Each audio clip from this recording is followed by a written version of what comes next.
Halo, berjumpa kembali dengan Kaliber bersama saya Edi Wahyudi dan Mas Indra Karismiaji. Mas Indra, Halo, Mas Edi Wahyudi, apa setelah kabar? KPU mengumumkan hasil Pilpres dan pemilu legislatif kemarin, masih banyak eh, suara-suara yang apa namanya, ya rame lah, hiruk pikuk di mata masyarakat ini. Eh, Banyak yang mengucapkan selamat kepada pemenang Pilpres, terutama Pilpres ini ya Mas ya. Tapi banyak juga yang mendorong pasangan 01 dan 03 untuk terus melanjutkan perjuangan untuk merangi kecurangan di tingkat MK maupun di hak angket. Ya. Ya, Ini sekarang yang jadi sorotan paling rame ini sikap Nasdem, Mas. Nah, Mas Indra ini sebagai mantan caleg Nasdem ini perlu perlu apa ya, pasang mata telinga untuk melihat reaksi masyarakat ini. ya. Wajar lah, artinya juga masyarakat itu punya kepedulian yang tinggi terhadap kondisi bangsa dan negara. Itu hal yang harus diapresiasi, Mas. Jadi daripada masyarakatnya apatis, ya, Ya, apolitis, nah dengan mereka itu masih peduli, itu ada secercah harapan kalau memang kita bisa sama-sama berjuang untuk mengembalikan kewarasan bernegara yang sekarang ini sepertinya memang ternoda ya kita kita tidak waras lagi. hmm. Nah, mungkin ada beritanya nggak yang bisa Ada. Saya bacakan beritanya dulu dari kontan.co.id. Judulnya, berbeda dengan Anies Imin, Partai Nasdem terima hasil pemilu 2024. Partai Nasdem memiliki perbedaan pandang dengan capres dan cawapres yang diusungnya, yaitu Anies Baswedan, Muhaimin Iskandar, tentang sikap hasil perhitungan suara. Ini saya edit langsung dia. Saya edit tulisan ini. Terhadap sikap hasil perhitungan suara Pilpres 2024. Ketua Umum Partai Nasdem Surya Paloh menyatakan partainya menerima kekalahan Pilpres dan menghormati hasil dari KPU. Partai Nasdem menyatakan menerima hasil pemilu 2024 yang telah dilaksanakan pada tanggal 14 Februari, baik pemilu legislatif maupun pemilihan presiden dan wakil presiden. Partai Nasdem juga mengucapkan selamat kepada seluruh parpol peserta pemilu legislatif dan juga 3 pasangan calon capres dan cawapres. Selain itu, Partai Nasdem juga mengucapkan selamat kepada Prabowo Subianto dan Gibran Rakabuming Raka yang dinyatakan memenangkan Pilpres 2024. Nasdem mengucapkan selamat kepada Prabowo Subianto, Gibran Rakabuming Raka atas kemenangan Pilpres 2024, ungkap Surya Paloh. Sikap Partai Nasdem ini berbeda dengan sikap dari Capres dan Cawapres yang diusungnya.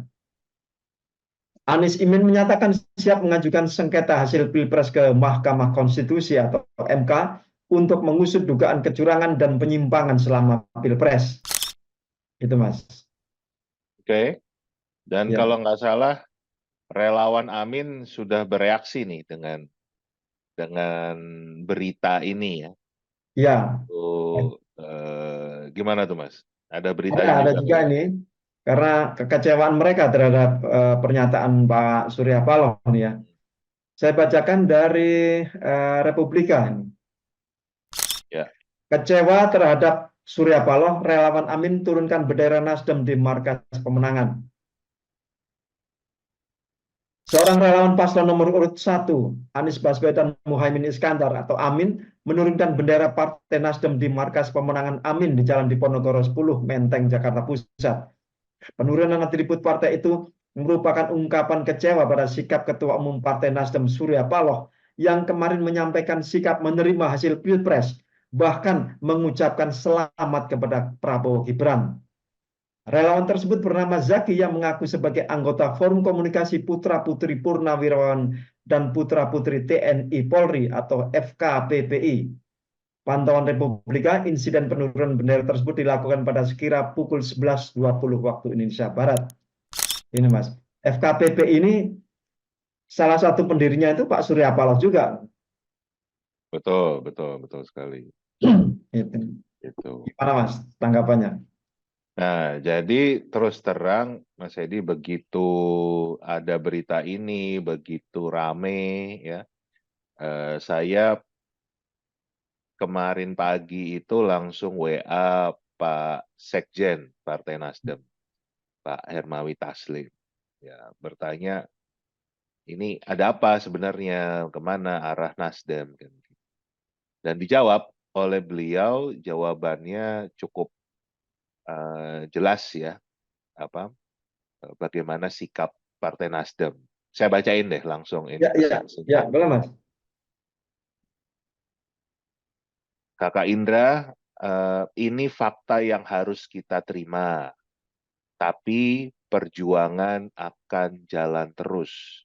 Oh, Pagi ini Partai Nasdem bergabung dengan tim hukum Amin mendaftarkan gugatan di MK. ya, Untuk bergabung dengan koalisi pemenang, saat ini bukanlah prioritas bagi Partai Nasdem. Nasdem akan tetap merawat koalisi 01, termasuk untuk pilkada.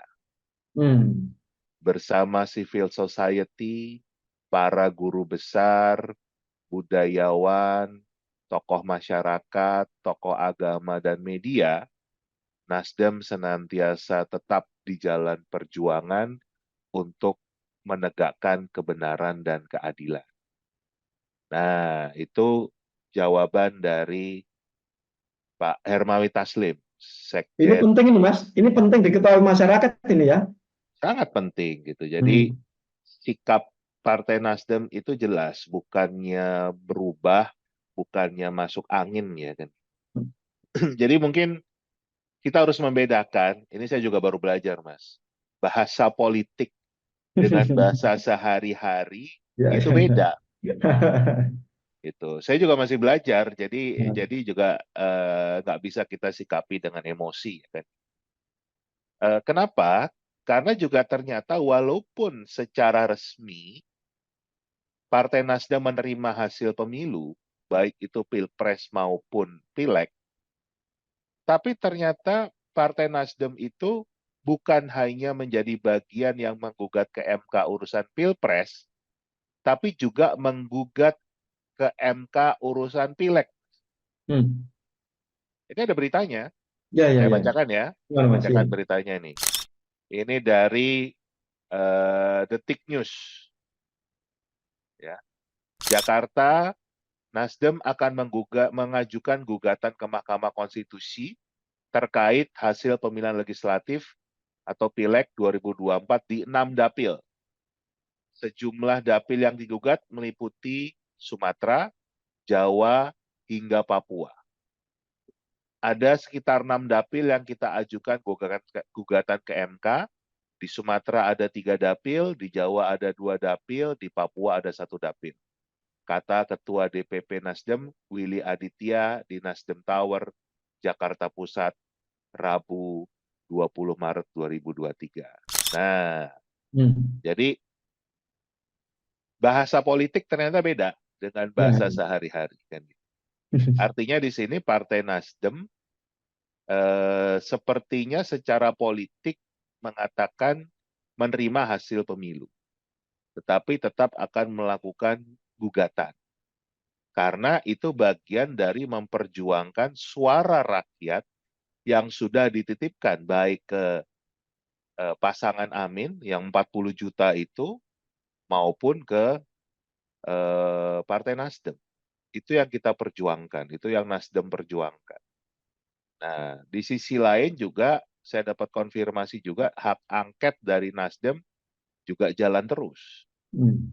Kemungkinan malah bisa lebih dulu dari PDIP karena PDIP juga yang kelihatannya eh, agak ragu-ragu juga nih.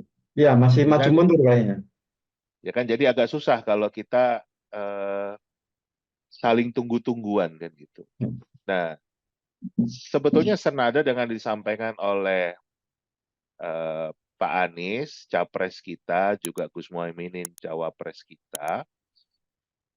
Kalau ini bukan masalah menang kalah, bukan masalah siapa yang jadi presiden, tapi kita tadi memperjuangkan aspirasi rakyat, suara rakyat, kehendak rakyat yang sudah dititipkan ke pasangan ini, ke partai ini, ya kan, dengan segala kemampuan kita, dan juga kita ingin memperjuangkan tadi kebenaran dan keadilan.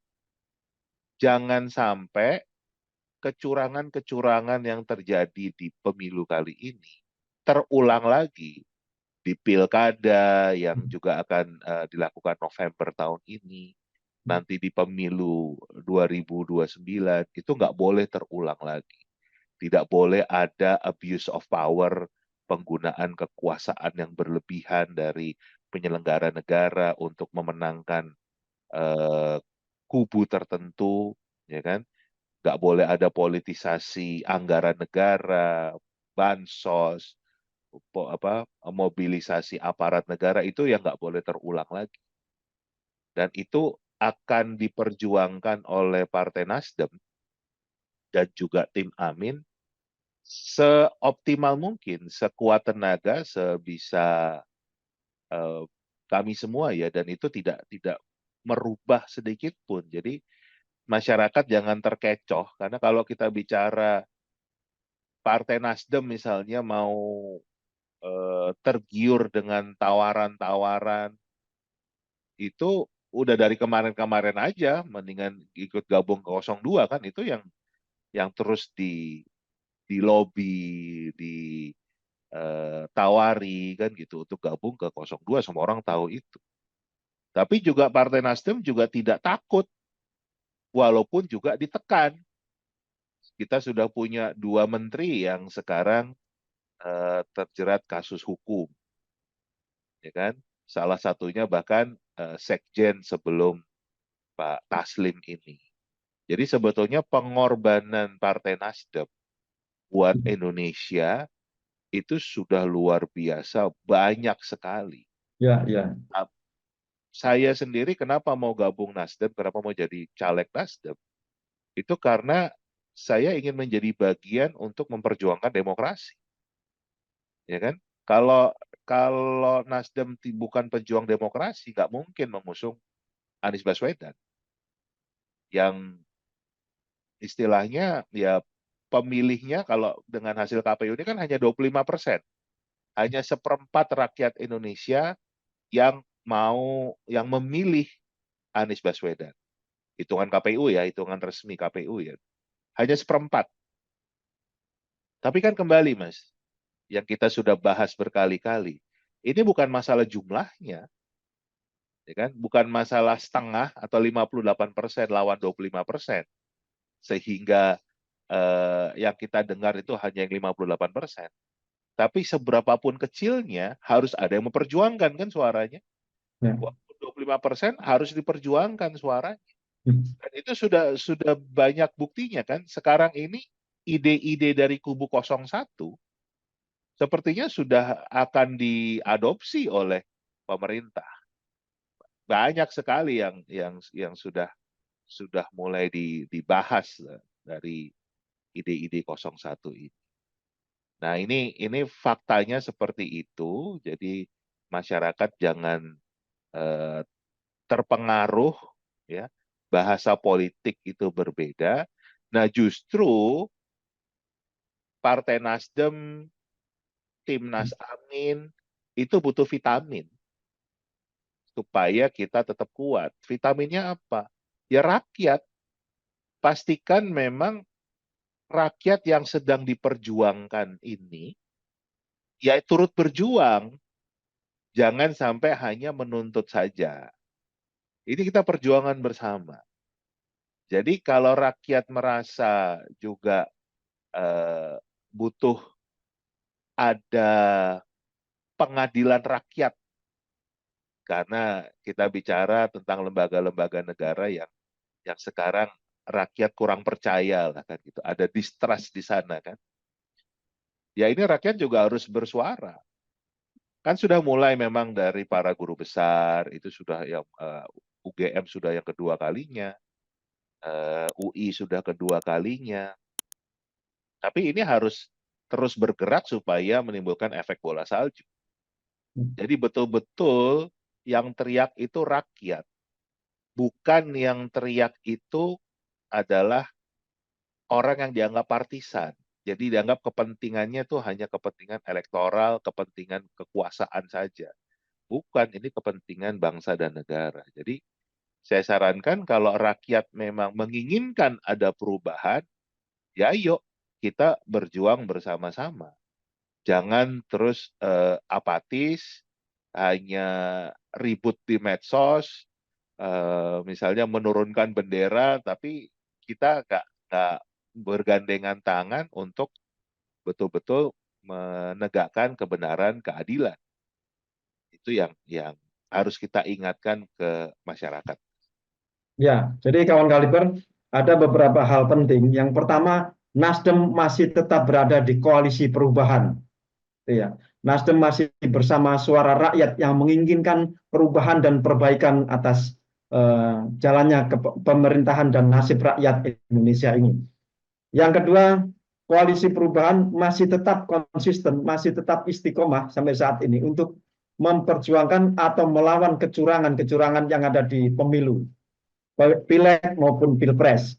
Seperti yang dikatakan Pak Anies Baswedan kemarin itu setelah pengumuman KPU, kecurangan kalau diteruskan itu akan menjadi kebiasaan.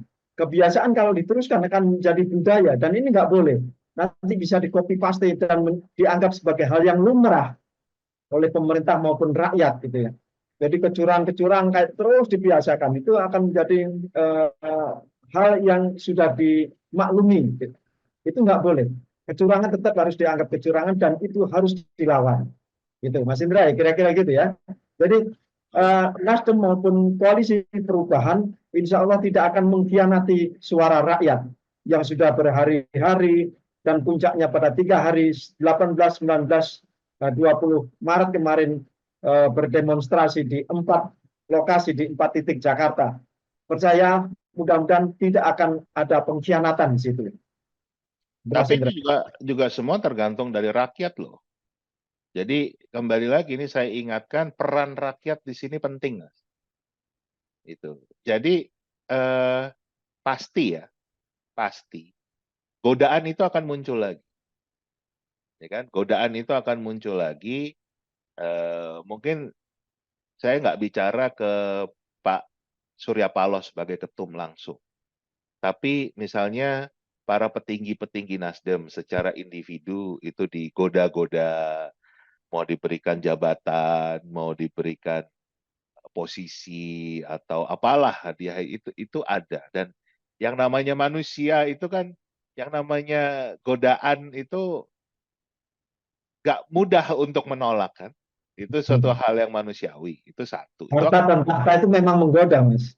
ya iya kan makanya kita kita kita misalnya sekarang bulan Ramadan itu berpuasa kan salah satunya juga untuk berlatih untuk menahan godaan kan gitu. Eh, gitu. Nah, tapi di sisi lain juga mungkin ada tekanan-tekanan nanti dari sisi kasus hukum misalnya atau apa. Itu yang mungkin di belakang layar masyarakat nggak tahu ya. Tapi itu akan dihadapi oleh eh, partai-partai politik ini, apalagi yang berseberangan dengan pemerintah. Nah, bagaimana supaya kita kuat? Ya tadi harus didukung oleh rakyat supaya perjuangan kita itu betul-betul nyata. Ya.